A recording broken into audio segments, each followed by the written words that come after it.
요즘 성경 읽으시나요? 읽으시죠. 지난주에 사무엘상을 읽으셨죠? 그럼 사무엘상 읽으신 분들만 한번 손을 읽으신 분. 예. 못 드시는 분들이 계셔요. 그러면 뭐 안 되는데. 그죠? 사무엘 성경을 안 읽는데 제가 가이드를 계속해도 소용은 있다. 없다. 해야 말아야 돼요. 목사님 해도 소용없어요. 안 읽는데 어떻게. 그러면 정말 오후 시간에 어떻게 성경을 읽을 것인가 가르쳐드려도 아무 소용없어요. 이번 주에는 꼭 사무엘하를 읽는 한 주간 되시기 바랍니다. 자, 사무엘상을 읽었으면 그 읽으면서 어떤 마음이 들었나요? 하나님께서 사울 왕을 세우셨다가 그를 패하시고 그 자리에 다윗 왕을 세워주는 그 모습을 보면서 어떤 생각을 했어요? 역사 속에서 그 훌륭한 사울을 왕으로 세웠다가 그가 하나님의 말씀에 순종하지 아니하고 범죄했기 때문에 하나님은 그 사람을 패해버렸어. 그리고 하나님이 마음에 합한 사람 다윗을 세워서 왕으로 이렇게 세워가는 것이었어. 그런데 그 과정 속에서 사울이 질투했고 사울하고 다윗하고 매일 이렇게 씨름하면서 나가다가 사울과 요나단이 죽더라. 그런 얘기만 읽으면 50점. 그 이야기 속에서 뭘 읽어야 된다고요?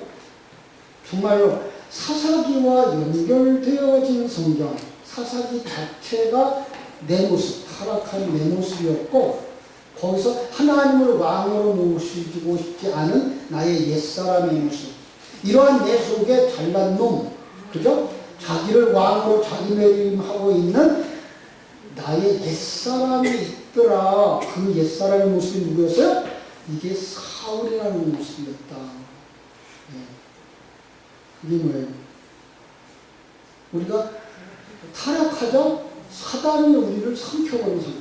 그래서 사단에 종되어지고 사단에게 종노릇하면서 사단이 왕인데 사단이 자기가 모습을 드러내지 않고 우리를 세워서 우리가 왕의 자리에 세우고자 함으로써 우리가 잘난 자, 왕의 자리에 앉고 싶으며 하나님의 뜻대로가 아니라 내 마음대로 하고 싶고 하나님이 주장하신 대로 아니라 내가 주장하고 싶은 바로 그런 모습이 내 속에 있는 바로 사울이었다. 자, 그래서 하나님은 그러한 자를 어떻게 하신다고요?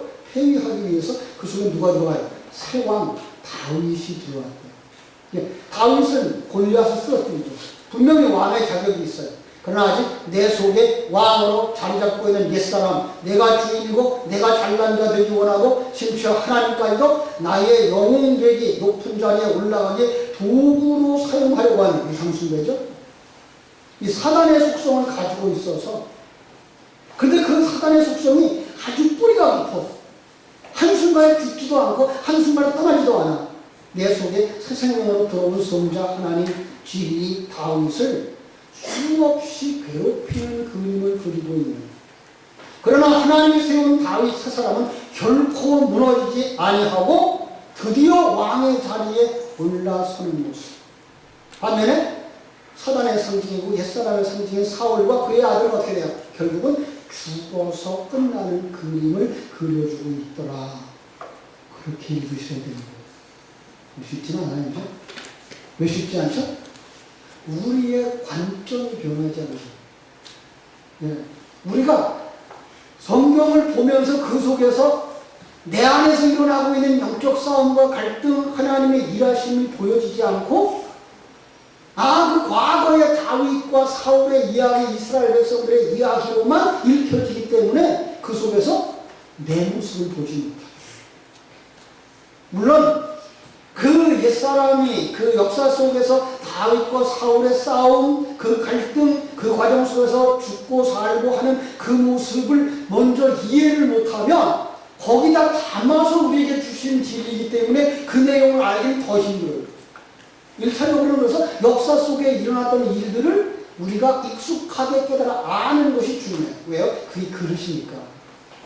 그리고 그 그릇에 머무르지 않고 그 그릇을 계속 살펴보면서 그 속에서 하나님이 일하시고 있는 지금 내 모습, 내 안에서 일어나고 있는 모습들을 볼 수 있어야 성경을 제대로 보는 것이고, 성경이 내 모습을 비춰주는 거울이고 내게 오늘 어떻게 살라고 계시하시는 계시의 책이 되기 때문에 성경은 그렇게 읽어가는 훈련이 필요한 거예요.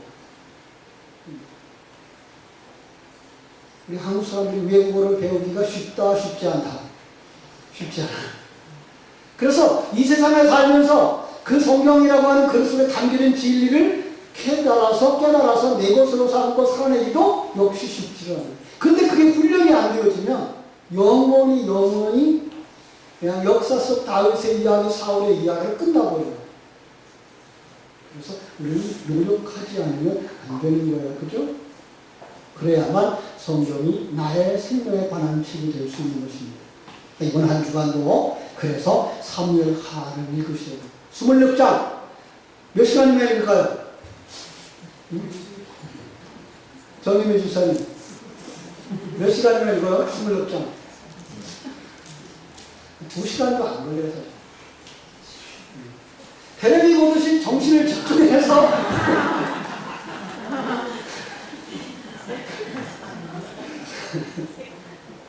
그죠?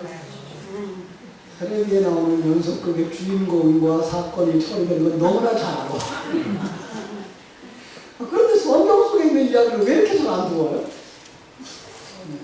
너무 정신을 안 파서 정신을 쏙 빼가지고 성경 속에 있는 이야기를 먼저 읽으셔야 돼요. 2시간이나 읽어요.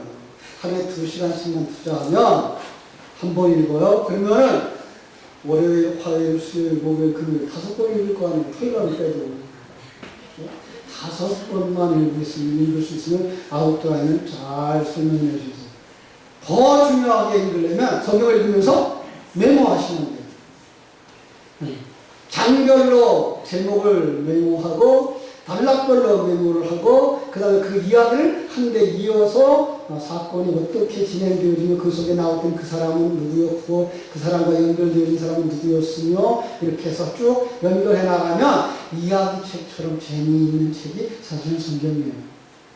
우리 금년에 성경 읽는 재미가 들리고 맛이 들리기를 주님의 이름으로 축원합니다. 먹어봐야? 맞습니다. 안 먹으면, 안 읽으면 영원히 내 건 아니에요. 먹어야 돼요. 이 맛을 보셔야 돼요. 그죠? 사무엘하도 쉽다, 쉽지 않다. 쉽지는 않아요. 사무엘하도. 그런데 사무엘하를 쉽게 읽을 수 있도록 오늘 우리가 같이 한번 나누어 보려고 하는 것입니다. 사무엘하의 중요한 부분은 오늘 본문이라고 말할 수 있어요. 10장 4절부터 17절인데 제목을 다윗의 언약이라고 써놨어요. 그죠? 다윗의 언약이에요. 그렇습니다. 하나님께서 이 다윗에게 계시해 주신 약속의 말씀. 그래서 성경 속에는 많은 언약들이 있어요. 약속들이죠? 근데 그 언약은 사실은 하나에 대한 언약이에요. 예수 그리스도를 통해서 너를 하나님의 백성으로 삼을 거야. 이 얘기예요. 그 예수 그리스도는 어떤 분이셨으며 너는 어떤 사람이었는지 그 너를 어떤 사람으로 만들 것인지가 들어있는 책이 바로 이 언약의 책이에요. 또 무지개 언약, 또 아담 언약, 아브라함 언약, 노아 언약, 다윗 언약 쭉 다 설명을 살펴봐도 그 언약들은 모두가 다 우리를, 아니 나를 구원하시려고 하는 하나님의 계획, 그리고 그 구원을 위하여 일하시는 예수 그리스도의 사역, 그로 말미암아 하나님의 백성 되신 내 모습. 쉬워요. 사실은 우리가 그걸 놓치고 그냥 글자를 따라서 가고 있기 때문에 좀 어려운데 그걸 가지고 딱 쉽게 잡아낼 수가 있으면 바로 이것 통해서 하나님이 내 모습에 이런 부분을 들춰내시는 거구나 라고 생각할 수 있어요. 자, 그래서 이제 사무엘하 1장부터 간략하게 살펴보겠습니다. 1장 다윗을 왕으로 세우신 하나님 1장부터 사실은 8장 18절까지예요. 그 내용 속에서 우리가 다윗을 왕으로 세우시는 하나님의 모습을 보실 수가 있습니다. 새생명이신 성자 하나님이 성도의 속에 뿌리 내리고 토가 굳어지기 위해 어떤 일을 해야만 할까라는 거죠. 여러분, 우리 속에서 예수님이 왕 되려면 어떤 일을 해야 돼요? 가짜 왕을 죽여야 돼요. 이 얘기를 세상 사람들이면 야, 예수 믿는 사람들 막 사람 죽이는 거구나 그렇게 보면 안 돼요. 그죠? 옛사람. 그런데 그 옛사람을 지금 역사 속에 누구의 얘기가 나와요? 사울과 그의 아들 요나단까지 이렇게 포함해서 죽게 만드는 모습을 우리가 볼 수가 있죠. 그죠? 글자 그대로만 보면은요, 사울을 죽이는 거는, 사울이 죽는 거는 이해가 돼요. 그런데 다윗에게 그렇게 호의적이었던 요나단의 죽음 너무한 거 아니냐라는 생각을 가질 수 있어요. 자, 그런데 우리가 조금 냉정해져야 되는 것. 하나님은 그 인간 관계 속에서 그 사람이 그에게 잘해줬어를 말하고 있는 게 아니라 성경은 분명하게 뭐라 그러냐면 어떤 나무에서 어떤 열매가 열리는가를. 그러니까 사울과 요나단은 그 아버지의 그 아들로 보셔야 돼요. 옛사람의 모습. 여러분, 그래서 옛사람이지만은 이 세상 속에서는 뭐 할 수 있어요? 예수 믿는 사람에게도 잘해줄 수 있어요. 아주 쉬운 얘기로요. 우리 강화도에서 교회를 제가 이렇게 자라나는 동안에 교회를 건축하면요, 동네 사람들이 다 나와서 한마디로 교회 짓는 걸 부역하듯이 십시일반으로 블로크도 날라주고 벽돌도 날라주고 목재도 날라주고 심지어는 길을 닦는 일도 다 해주고 그랬어요. 그렇다고 그들이 구원받을까요? 이런 부분입니다. 예수를 믿지 않으면 그들이 아무리 착한 일을 해도 어떻다? 천국에 가지 못합니다. 이게가 사울과 요나단의 이야기로 보시면 되는 거예요. 그죠? 그래서 그걸 마태복음 7장에서도 그러죠. 주의 이름으로 선지자는 못하고 주의 이름으로 귀신을 쫓아내고 그랬어도 뭐 한다고요? 주님을 알지 못합니다. 주님을 알지 못하면 주님 뭐라요? 난 얘가 누군지 모른다. 하나님의 생명에 의한 나무로 심은 사람, 하나님의 생명에 의해서 사는 사람만 구원을 받는다라는 이야기를 하고 있는 거예요. 그래서 두 번째로 다윗이 유다 족속의 왕으로 등극합니다. 예, 그것이 2장 8절에서부터 4장 10절까지의 이야기거든요. 하나님이 허락한 다윗의 그 왕의 위치를 찾아가는 모습이죠. 자, 우리 속에 새생명신 예수 그리스도가 오면 옛사람이 뭐 한다고요? 대적한다고요. 예. 우리가 자기를 부인하고 겸손한 자 낮아지려고 그러면 우리 속에 있는 자존심, 우리 속에 있는 욕망이 그걸 반대하고요. 우리를 일으켜 세우려고 자꾸만 그런 거예요. 그러나 하나님의 사람, 하나님의 생명은 그와 다투지 아니하면서도 그를 물리쳐요. 이게 말씀의 능력이고 진리의 능력인 거죠. 결국은 사울과 요나단이 죽어요. 그죠? 자, 그런데 놀라운 일이 벌어지죠. 그 속에서 다윗이 왕으로 등극하면서 이스라엘 왕국은 사울의 아들 이스보셋과 싸움을 하게 되죠. 네, 역시 똑같은 거예요. 그죠? 왕의 자리에 자기가 왕이었던 그 세력들, 가나안 땅으로 말하면 여호수아와 이스라엘 백성들이 가나안 땅을 정복하고 분배를 다 했어요. 그런데 그 속에 뭐가 있어요? 거기 본토인들이. 네, 안 떠나는 거죠. 계속해서 대적하려고 하는 거죠. 근데 성경은 우리에게 그걸 뭐라고, 완전히 뭐라고요? 진멸시키라고 말하는 거죠. 그죠? 결국은 5장 1절로 18절에 보면 다윗이 이게 남북 온 이스라엘의 왕으로 세워집니다. 결국은 누가 왕이 되진다? 우리 속에 새 생명, 새 생명 다윗이 왕으로 분명하게 되어집니다. 그래서 5장에 보면 여호수 족속에게서 시온성을 빼앗고 블레셋을 물리치고 그때에 아주 중요하게 등장하는 게 있어요. 뭐가 있을까요? 법궤. 언약궤라고 말하는 이 법궤. 그죠? 그 법궤 가져오는 일. 다윗 혼자 가져왔을까요? 아니면 회중과 의견을 수렴했을까요? 역대상 13장에 보면 천부장, 백부장들과 다 의논을 해요. 그리고 백성들에게 선포하고 백성들이 서약을 하자 그 중에서 3만 명을 뽑아가지고 이 기럇 여아림으로 가서 아비나답의 집에서 법궤를 싣고 올라옵니다. 그런데 그게 실수였어요. 그래가지고 결국은 그 법궤가 어떻게 되죠? 흔들리고 법궤에다 손을 댔던 웃사가 죽어요. 그러니까 법궤, 하나님의 말씀은 아무나 손을 대는 게 아니에요. 하나님의 말씀은 그 말씀에 능한 자가 해석해야지 아무나 들고 해석할 수 있는 것이 아닌 거죠. 그래서 사람이 죽었어요. 그리고 오벳에돔의 집에 들어갔어요. 그랬더니 오벳에돔의 집이 석 달 만에 복을 받았다라는 소식이 들리죠. 예. 진리를 깨달아 아는 사람 속에는 언제나 하나님은 복을 주셔요. 그 복은 어떤 복이에요? 그를 하나님의 백성 만들고 임마누엘을 누리게 하는 복이죠. 다윗이 이제 다시 하나님의 방법대로 해서 이제 법궤를 이렇게 데리고 옵니다. 가지고 옵니다.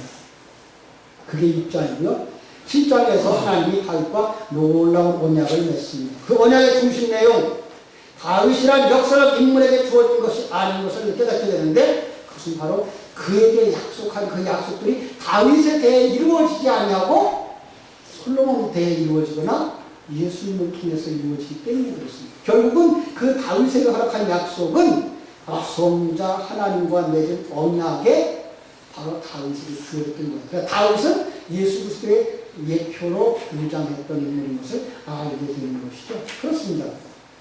왜 그러죠? 자, 그 언약 속에 보면 오늘 본문이거든요. 하나님이 그 나라를 견고하겠다, 견고하게 하겠다. 그 나라를 쓰러뜨릴 사람들이었대요. 그런데 다윗의 나라가 이스라엘이 망했나요, 안 망했나요? 역사 속에서는 망해요. 그럼 하나님은 약속을 못 하신 분이에요? 약속도 안 지키는 분이에요? 그건 그 당시의 역사적 그릇을 통해서 우리에게 하나님의 나라를 세우겠다. 하나님의 나라는 우리 안에서 견고해져서 무너지지 아니할 거다라는 이 약속을 하신 것이지, 역사 속에 다윗의 나라 이스라엘이라고 하는 왕국이 결코 무너지지 아니할 거라고 말씀하신 게 아니라 아니었다는 걸 우리는 알 수 있게 되는 거죠. 오늘날 시간에도 설명을 했어요. 민수기 23장 9절에 하나님은 신실하십니다. 네.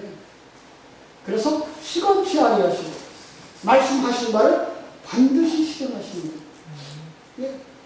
그러니까 하나님의 약속은 중간에서 성경을 읽으면서 하나님의 약속이 중간에 파괴되어진 것처럼 진행되어질 때 우리는 뭘 본다? 아, 이게 역사 속에 있는 그 사람과 맺은 언약이 아니라 우리와 맺은 언약이셨구나. 예. 그렇게 읽어낼 수 있어야 하는 거죠. 두 번째로 하나님의 아들, 다윗의 아들 성전을 건축하게 하겠다고 했어요. 다윗의 아들이 성전 건축. 솔로몬이? 맞아요. 역사 속에서 솔로몬이 성전을 건축했어요. 더 중요한 건 바로 성자 하나님이 보내신 성령에 의해서 성전은 어디에서 건축되어져요? 우리 안에. 예. 그렇게 볼 수 있어요. 뿐만 아니라 하나님은 뭐라고 말씀하시냐면 나는 그의 아비가 되고 그는 내 아들이 되리라. 다윗만? 나까지. 그죠? 여러분이 나이고.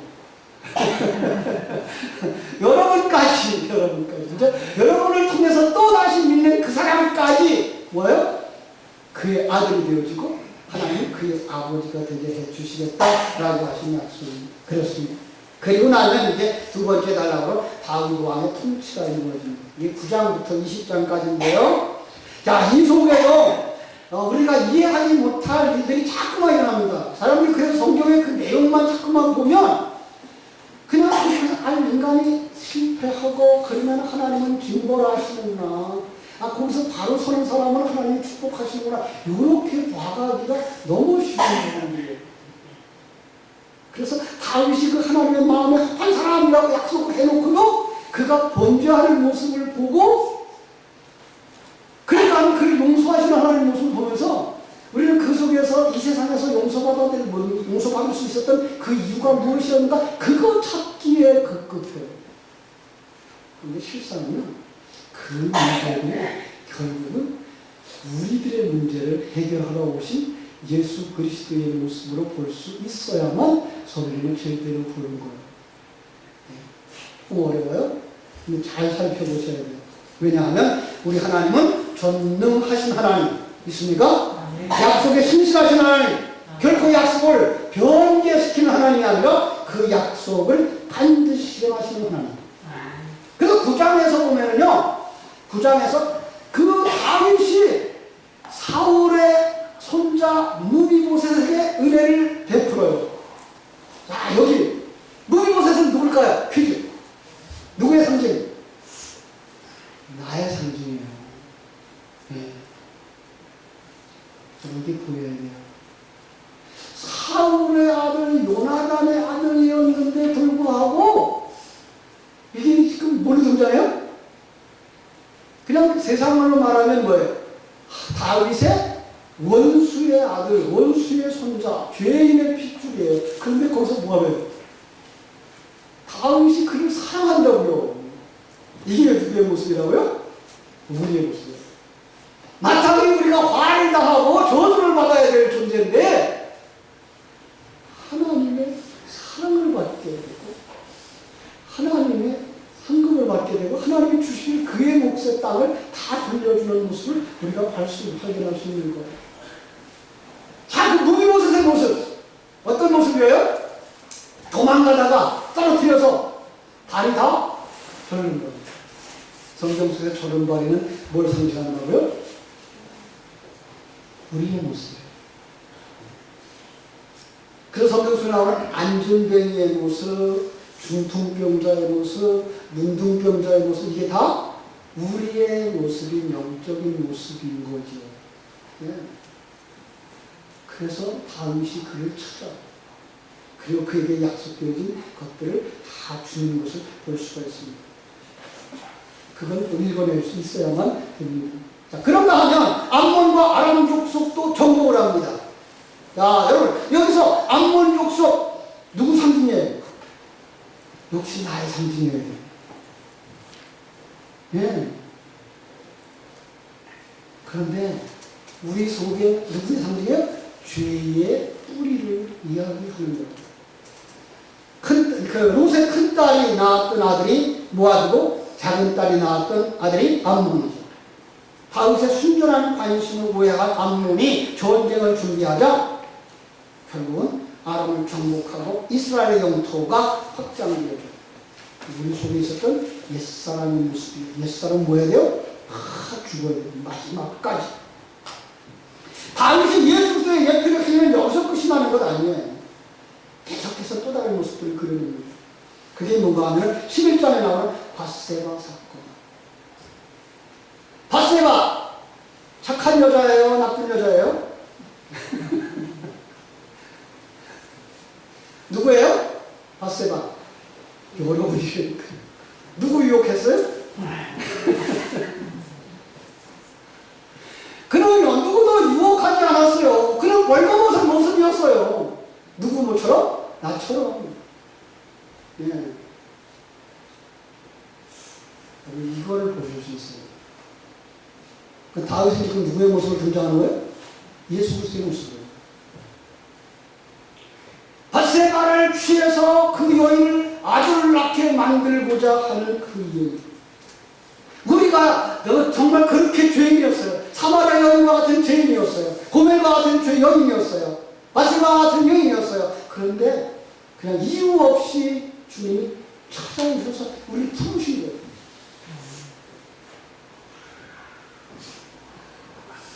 그런데 그 여자가 어떻게 아들을 낳게 되죠? 그 솔로몬이 어떻게 나오는가 하면 첫 아들이 죽고 두 번째 아들로 여기에 죽어야 되는 것과 살아야 되는 것이 있다는 사실을 알게 되죠. 조금 어려워요. 그런데 아벨과 가인의 이야기를 통해서 우리는 볼 수가 있어요. 가인은 죽어야 돼요. 그죠? 아벨은 죽어야 돼요. 아벨이 죽어야 누가 나와요? 셋이 나와요. 예. 우리 죄인의 모습. 그런데도 불구하고 주님이 품어주는 그 속에서 하나는 죽고 하나는 살아요. 옛사람은 죽고 새 사람이 나오는 그림을 여기서 보실 수 있어야 됩니다. 우리 그런 것들이 안 보이면 그냥 다윗의 범죄, 그 범죄의 결과로 말미암아서 태어났던 아들, 그리고 그가 죽었고, 그리고 하나님 불쌍히 여겨서 그에게 솔로몬을 주신 것, 이것만 생각한 거예요. 조금 더 성경을 잘 보면 정말 이렇게 성경의 역사적인 이야기를 통해서 성경은 계속해서 반복해서 내 모습을 확인시켜 주시는 거구나를 발견할 수가 있게 되는 거예요. 그렇죠? 그렇습니다. 그래서 바로 그 밧세바의 사건도 우리의 구원 사건이다를 보실 수 있는 데까지 읽어내실 수 있어요. 그리고 나면 이제 13장 1절부터 20장 26절까지 압살롬의 반역이 나와요. 압살롬의 반역. 압살롬 누굴까요? 역시 내 모습이에요. 네. 압살롬이 아버지에게 대적하죠. 우리가 왕이신 하나님께 대적하는 그 모습. 아버지가 그 가정의 주인이신데 불구하고 아버지의 재산을 달라고 해서 내 마음대로 처분해가지고 떠나는 탕자의 모습. 압살롬의 모습. 그런데 하나님은 뭐 하신다고요? 그냥 경험하도록 내버려 주시고 자리를 피해 주신다.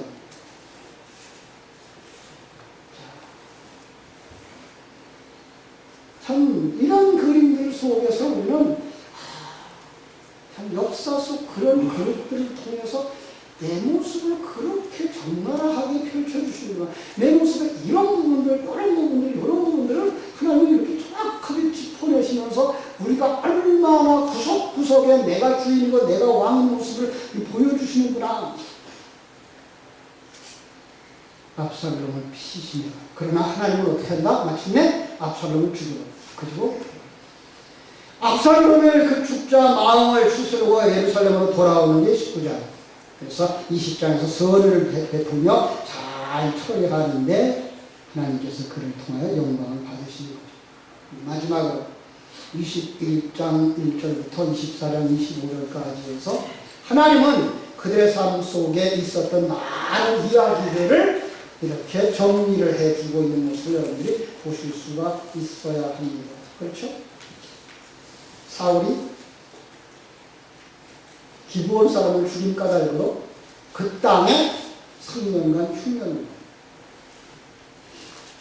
결국은 우리가 타락하고 살인하고 간음하고 그죠? 그 영적인 걸 얘기하는 거예요. 그 결과 이 땅에 뭐가 와요? 기근이 오는 거예요. 말씀이 없는 사회가 되는 거예요.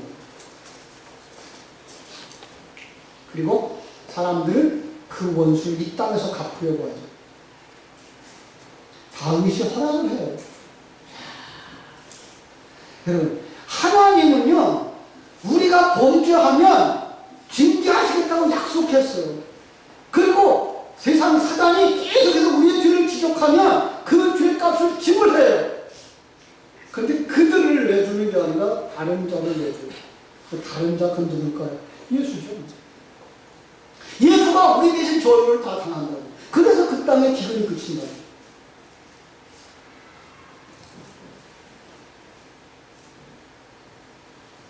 마지막에 가서 다윗은 자기에게 있었던 훌륭했던 용사들의 이야기를 해요. 첫 번째 세용사, 두 번째 세용사, 두 번째 세용사 중에 두 용사의 업적, 그리고 30용사의 명단, 그리고 24장에서 다윗이 인구조사를 해요. 하나님이 다윗을 책망하죠. 아직도 인본주의적인 부분들은 우리 속에 남아있는 모습. 다윗, 예수 안에도 남아있었다는 거예요. 여러분, 예수님이 이 세상에서 언제 자기의 사명을 다 완성했을까요? 죽으시기 전까지? 아니면 세례받으시고 이 세상에서 죽어서 장례되어지고 장사지에서 땅에 묻혔을 때까지가 자기 사명을 다 하시고, 그리고 나면 그가 죄값을 다 받은 것이기 때문에 하나님은 거기서 그를 살려는 이게 부활이에요.